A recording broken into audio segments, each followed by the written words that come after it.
The 2020-21 regular season featured the greatest collective shooting performance in NBA history. Even though the league is chock full of great shooters, it still matters who is shooting the ball and where they're shooting from.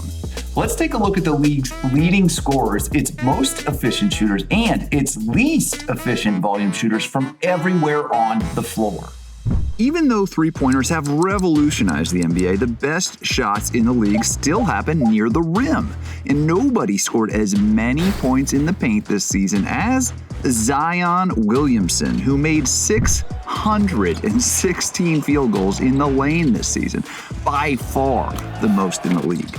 Williamson has quickly emerged as the league's most prolific interior scorer thanks to his unique blend of size, skill, and explosiveness. It'll be Zion on the hammer! Alley-oop!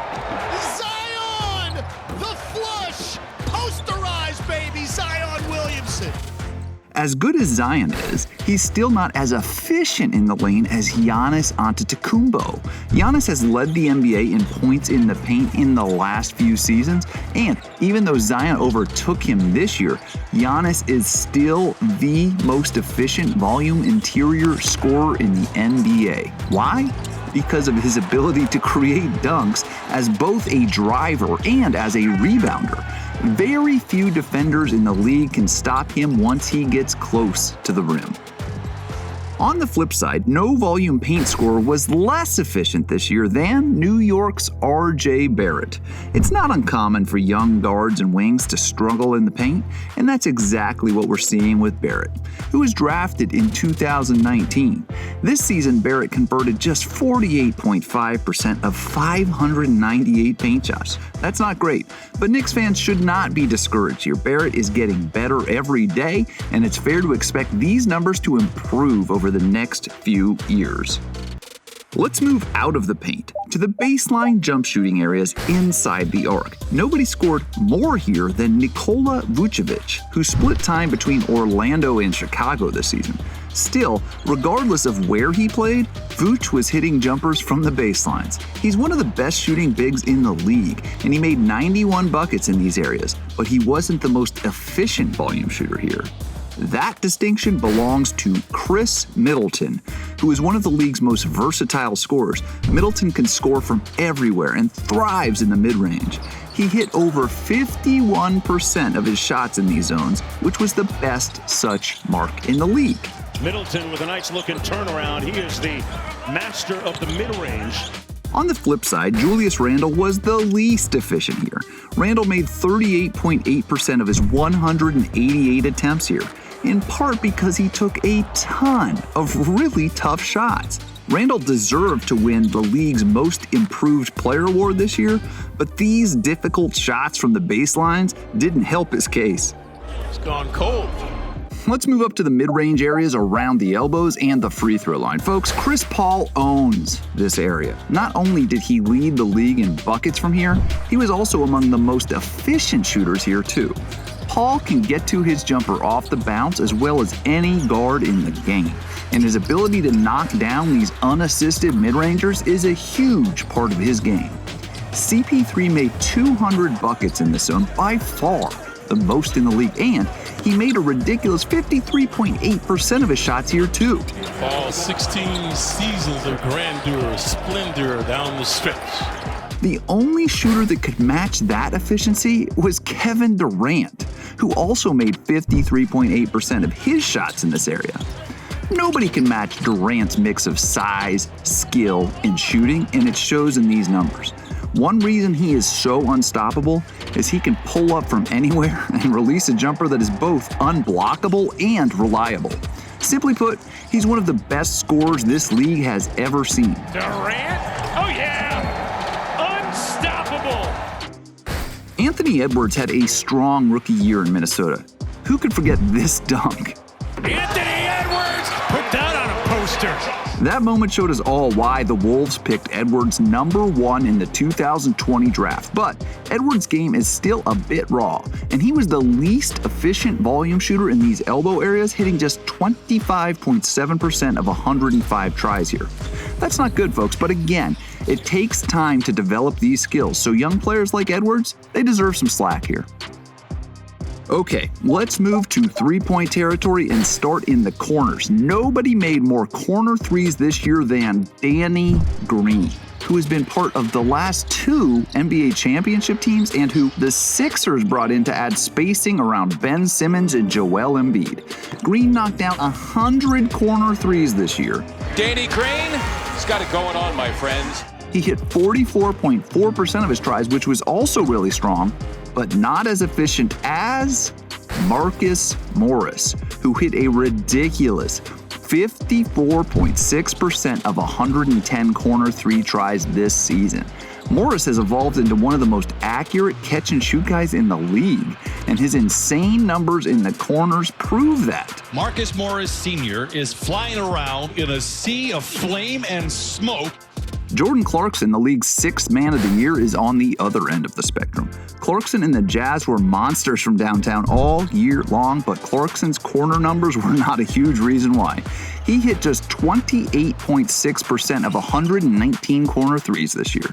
That's well below the league average, but it's also just a small part of his game. Clarkson had a great year by any standard. Okay, let's move above the break to the left wing. Nobody hit more threes here than the greatest shooter ever, Steph Curry, who led the league with 94 buckets here. Nobody can create and knock down their own looks from downtown like Steph Curry, who made 43.9% of his 214 attempts here. And one of his most memorable moments from the season, it came from this spot. Steph is running into the front court. Draymond finds him another three. Got it! 62! 62! Joe Ingles didn't shoot as many from here as Steph, but he was more accurate. This year's Jazz squad did something Curry's Dubs have never, ever done. Utah became the first team in league history to average over 50 points per game from beyond the arc. Joe Ingles was one big reason why. Ingles was the best shooter in the league from this area, hitting an absurd 58% of 100 shots here. You're not supposed to be able to do that. Russell Westbrook is arguably one of the most frustrating superstars in league history. He's undeniably one of the most talented guards of his era, but his shot selection has maddened fans for over a decade now. And he was the least efficient volume shooter from the left wing three this season, hitting just 29% of 113 attempts from over here. Oof. Trailing is Westbrook for three. It's off, an air ball for Westbrook, and he's upset with himself. The player who owns the top of the arc is not only one of the most gifted shooters in the game, he's also one of its most fearless. And that combination has given us the Dame time phenomenon, which often takes place right up here at the top of the arc. Dame hit 116 threes from this spot, and so many came in crunch time that we're not even showing you the ones from the first 43 minutes of games. Lillard, step back. You bet. It's Dame time. Lillard is also one of the best off-the-dribble shooters in the world. But the player who is most efficient in this spot is one of the best catch-and-shoot players in the world, and that would be Duncan Robinson, who made 43.6% of 149 tries in this area during the regular season. After emerging last season, Robinson immediately gave Miami a terrifying perimeter weapon. He can shoot and score from everywhere around the arc, but his efficiency at the top of the arc is the best in the NBA. You cannot give Duncan Robinson any kind of space. Kemba Walker and the Celtics had a tough year. Between injuries and health and safety protocols, Boston never really hit its stride, which is epitomized by the struggles of their point guard. Walker went through a lot this season, and his shooting numbers at the top of the arc show it. He hit just 30% of his 149 tries here, worst in the NBA among qualifying players.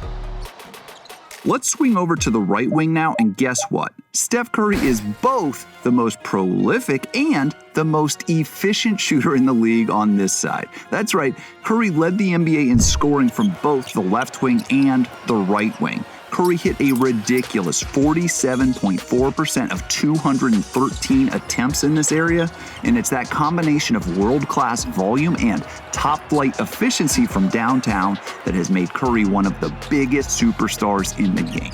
He can create his own shots in unique ways, but his ability to knock them down is obviously great too.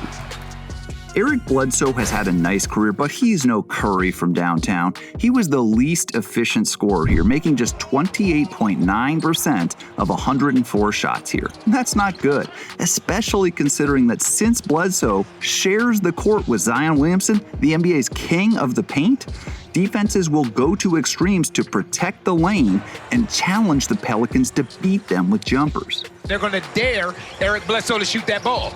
That's exactly what they're doing. Last but not least, let's take a look at the deep three, one of the fastest growing shots in the game. It should come as no surprise that Dame Lillard is the most prolific deep ball shooter in the league. This season, he made 131 threes from beyond 27 feet. These numbers would have been unfathomable just a few years ago, but Lillard has helped us all realize that deep triples are both fun to watch and a legit threat in big moments. Still, it's Steph Curry who was the most efficient deep ball shooter in the league this year. This should also surprise nobody.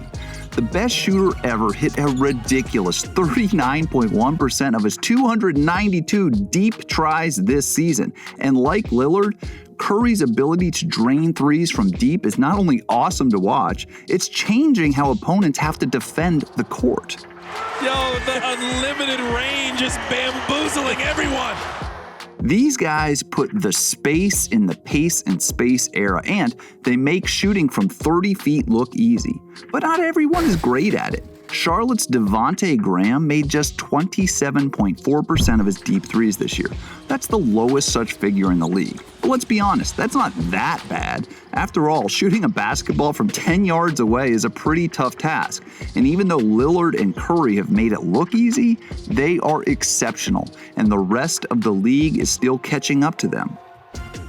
The 2020-21 season was unprecedented in many ways, but thanks to guys like Lillard and Curry, it was bursting at the seams with unbelievable shooting performances.